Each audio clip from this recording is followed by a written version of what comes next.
Vous dites, je les soutiens à 100%. Sur quel genre de revendications? Parce qu'on a l'impression que c'est quand même un agrégat de différentes revendications. Il y a des Bah, questions sur le pass sanitaire, il y a des questions sur le pouvoir d'achat.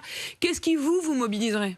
le tout. En fait, le pass Mm. sanitaire, c'est vrai qu'au final, c'est normal que les gens gueulent parce qu'ils ont instauré un truc comme ça pour l'enlever très très vite. Au final, ils voient qu'eux, ils sont incohérents au niveau du prix du gasoil. Tout augmente, mais les salaires, ils augmentent pas. Même aussi, je pense, c'est par une forme de respect parce qu'au final, l'État et les membres du gouvernement ne respectent personne. On en a eu la preuve avec vous il y a quelques jours. Mm. Tout corps de métier, toute personne est bon à respecter, ils respectent pas nos libertés. Et au bout d'un moment, Mm. les gens, c'est normal qu'ils en ont marre. Mm. Excusez-moi, je prends exemple sur vous. Vous faites un métier de journaliste, vous interrogez n'importe quel corps de parti politique, Mm. vous avez vos propres opinions, mais vous faites abstraction de ça, vous traitez les gens avec respect, et Mm. eux, ils vous traitent pas avec respect. Et Mm. eux, ils font pareil avec tous les Français. Et on en a eu Vous le la preuve ressentez, avec vous.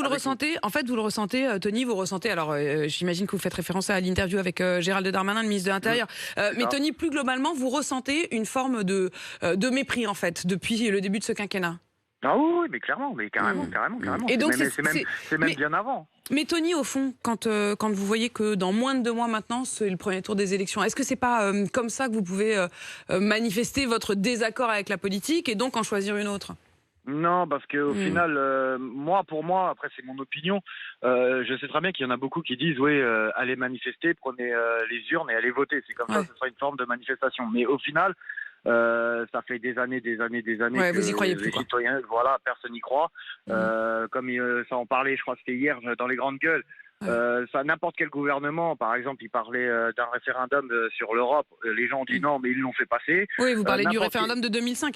Le référendum Voilà. de 2005, effectivement, pour le coup, les Français ont répondu non, et en réalité, non à une constitution européenne, qui en réalité est quand même passée finalement En 2008. en 2008, c'est-à-dire par le choix des politiques qui n'ont donc pas respecté le choix des urnes.